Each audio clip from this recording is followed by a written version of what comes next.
Thank you so much for the invitation to speak today. I'm delighted to talk about SARS-CoV-2 evolution and what we know and where we go from here. I want to start out by looking at case counts and deaths in the region of Massachusetts. Now, this really could be just about anywhere in the United States or across the world. What I want to emphasize is that we've had devastating waves of cases here, even more devastating waves of deaths, particularly in the beginning of the pandemic. But the key point that I want to start off this talk with is that despite all of this, despite the immunity and the effective antivirals in the population that we have, cases continue to rise. And I want to talk about why. What I'd like to do today is answer 4 questions, or at least share my perspective on what we can answer about these 4 questions. First, why do we keep seeing these waves of case counts? Second, where do variants come from? Third, what causes a variant to take over in the population? And fourth, what happens now?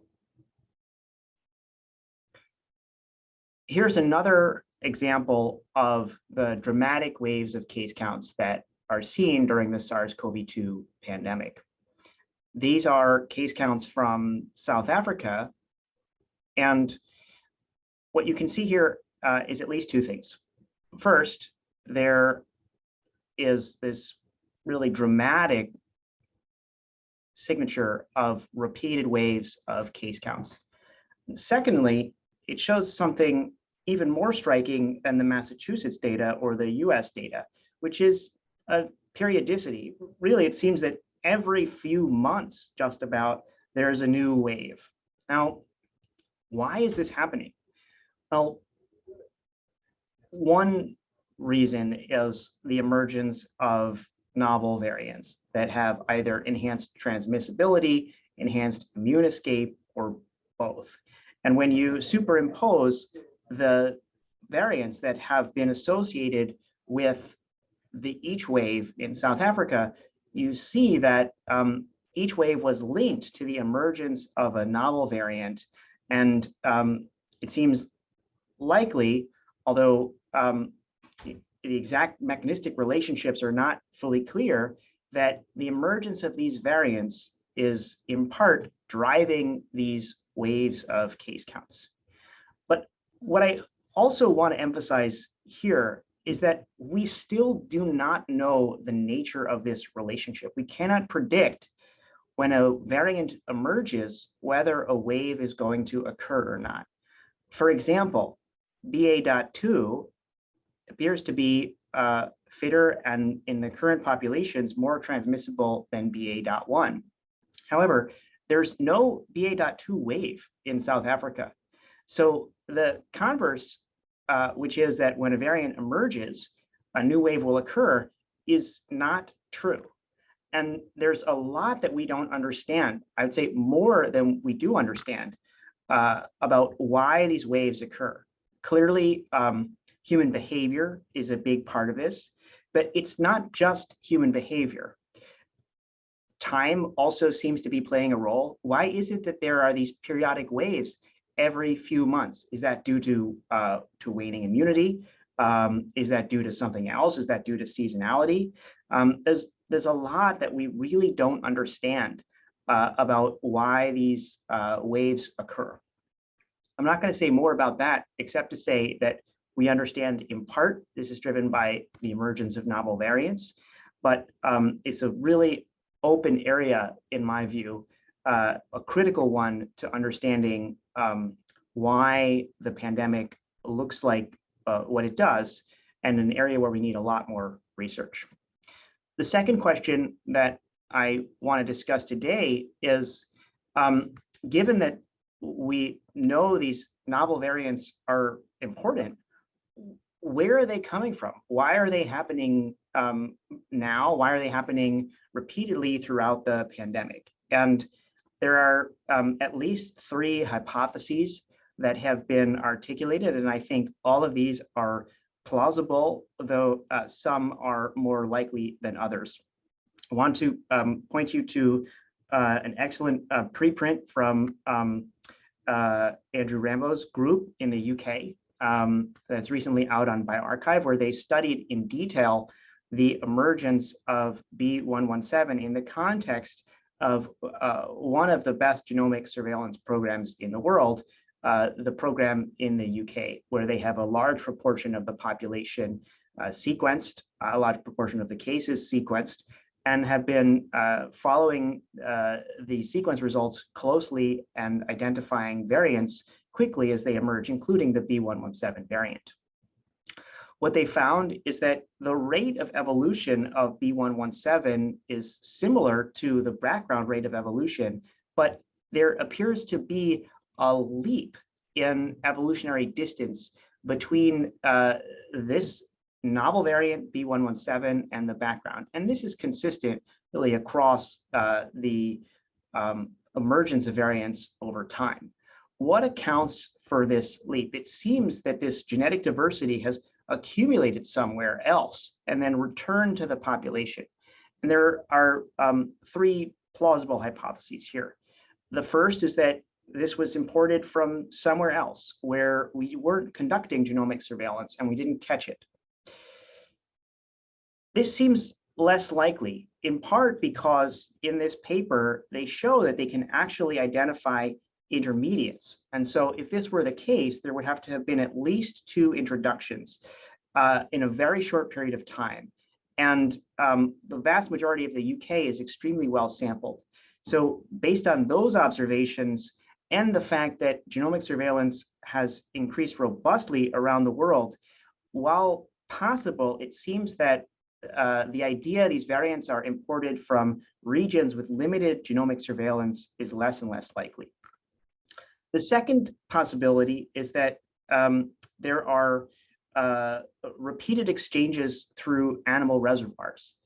This also is possible because there have been multiple examples of reverse zoonosis throughout the pandemic, in which viruses that were circulating in humans have become adapted to transmit, for example, in ferrets or been found in deer populations in North America.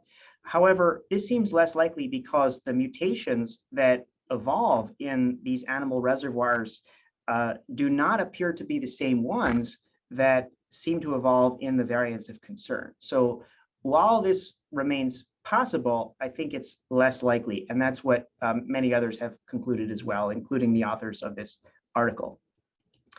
The final hypothesis, and I think what people feel is the most likely at this point, is that these variants have emerged from evolution that's taking place within hosts, potentially and probably most likely immunocompromised hosts who have chronic infections and who have difficulty clearing the virus.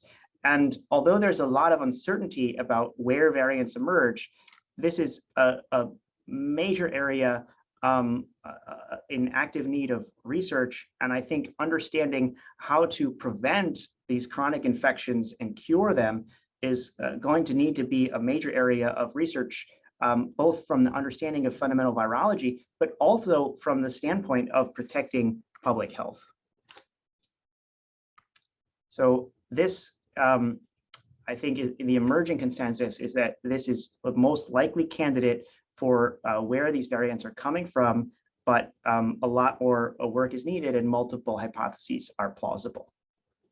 The third question that I want to address today is, when these variants emerge, why do they take over?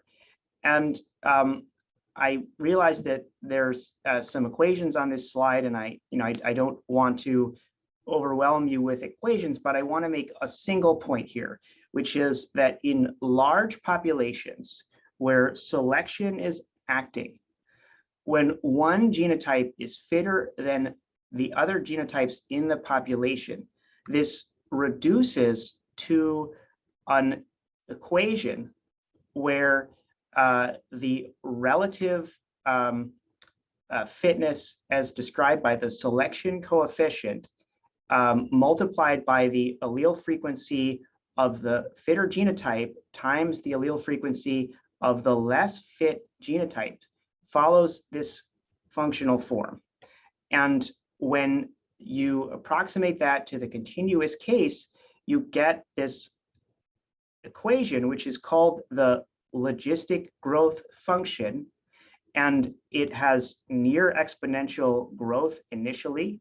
The rate of growth is maximal when the allele frequencies are intermediate. And then once the allele has almost taken over, the rate of growth slows down.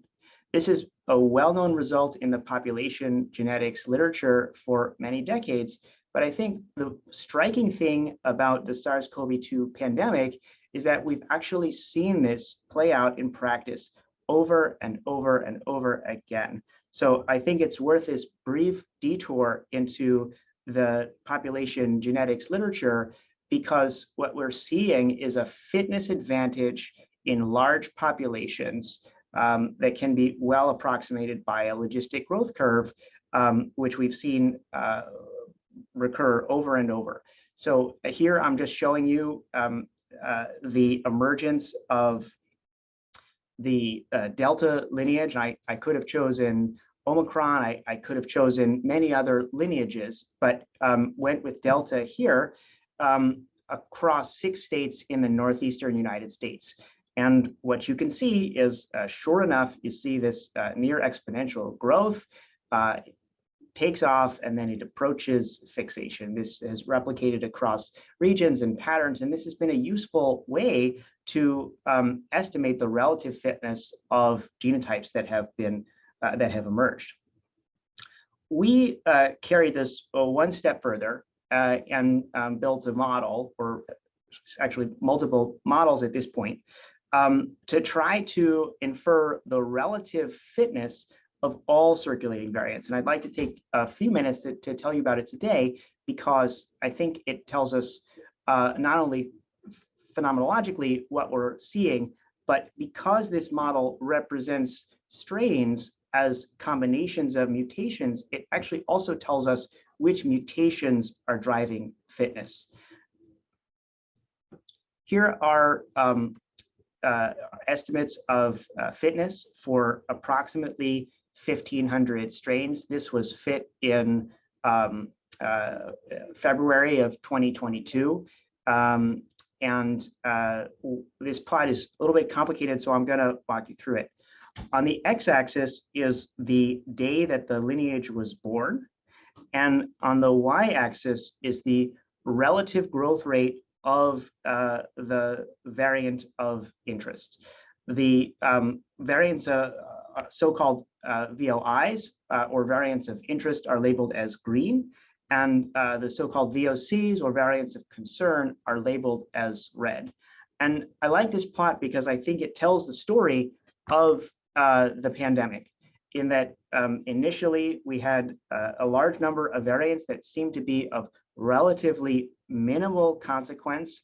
And then we saw the relatively rapid emergence of variants like B117 and B1351 that were fitter and then dominated. There was a rapid increase in the rate of evolution. And then things started to plateau, and we saw the proliferation of the Delta variants and sublineages. And then all of a sudden it happened again, rapid proliferation of cases due to much fitter variants. In this case, the Omicron complex variants, most fit of which is the BA.2 sublineage. What I think, though, is really special about this model is that by representing the individual strains as combinations of mutations, we actually get essentially a genome-wide association study of fitness that is baked in. And this is a Manhattan plot of the genome showing where across the genome the mutations that seem to confer enhanced fitness or growth rate tend to live.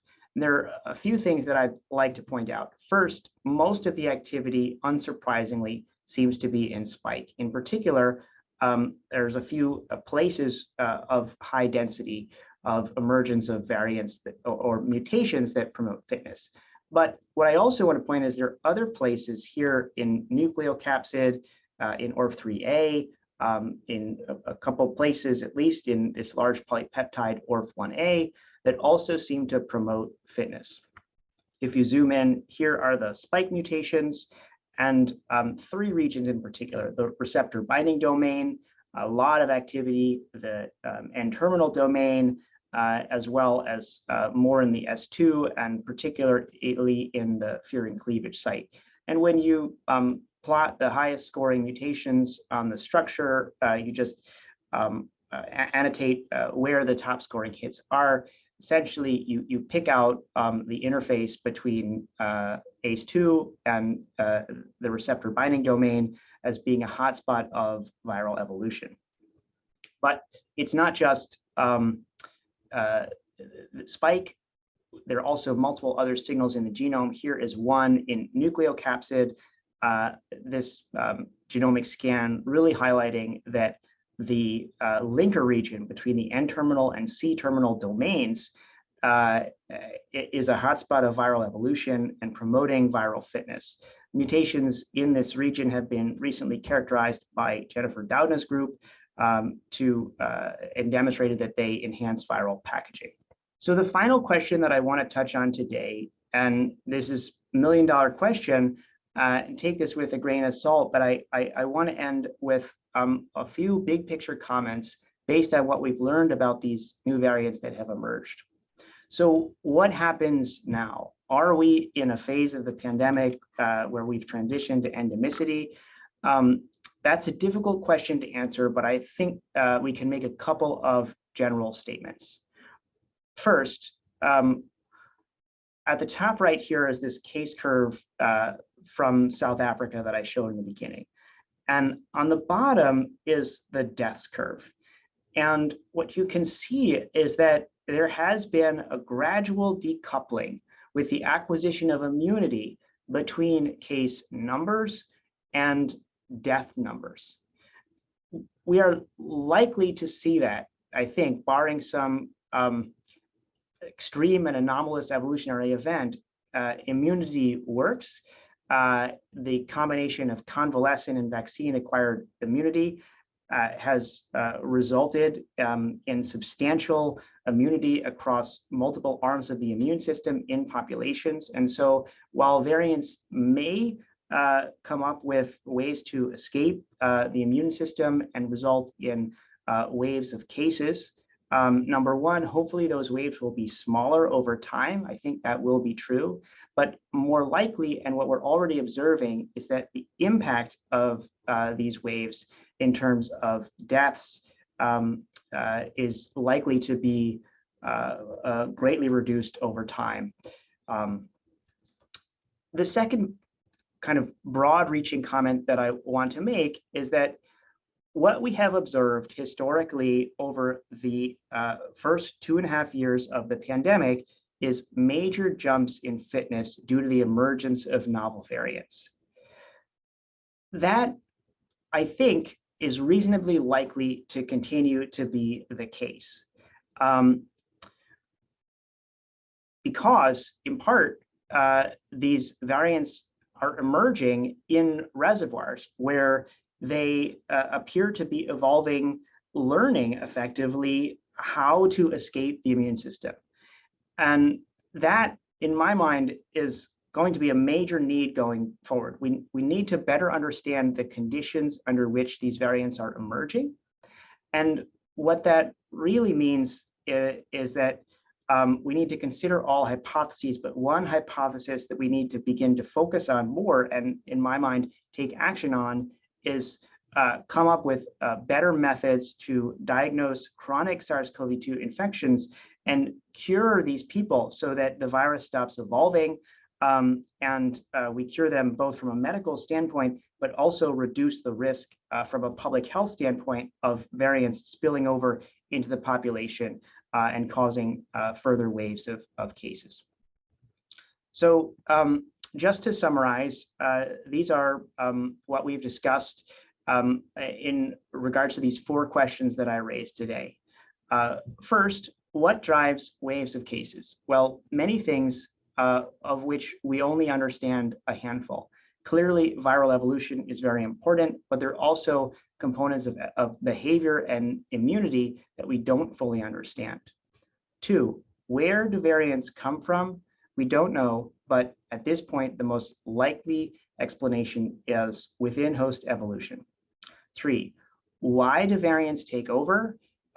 This is the one question where I've been able to, I hope, give you some concrete data, which is variants take over because of increases in fitness in large populations, and many of these increases in fitness can be attributed to mutations in spike that cause immune escape.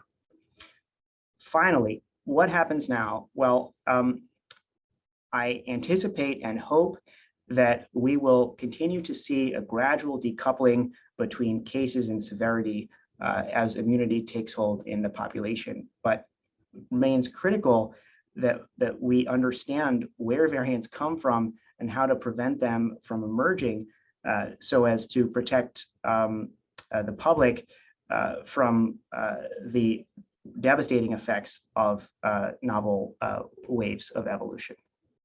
With that, I just want to thank you for your attention and acknowledge many collaborators and others that I've worked with as a part of this work. In particular, colleagues at the Broad Institute. The PIRO work has been led by Fritz Obermeyer, and the work on this alternate model called BVAS has been led by Martin Jankowic. And I also want to acknowledge many colleagues at the Broad Institute and Mass General Hospital, as well as the Massachusetts Consortium on Pathogen Readiness and funders. So with that, I will thank you for your attention and stop and take questions.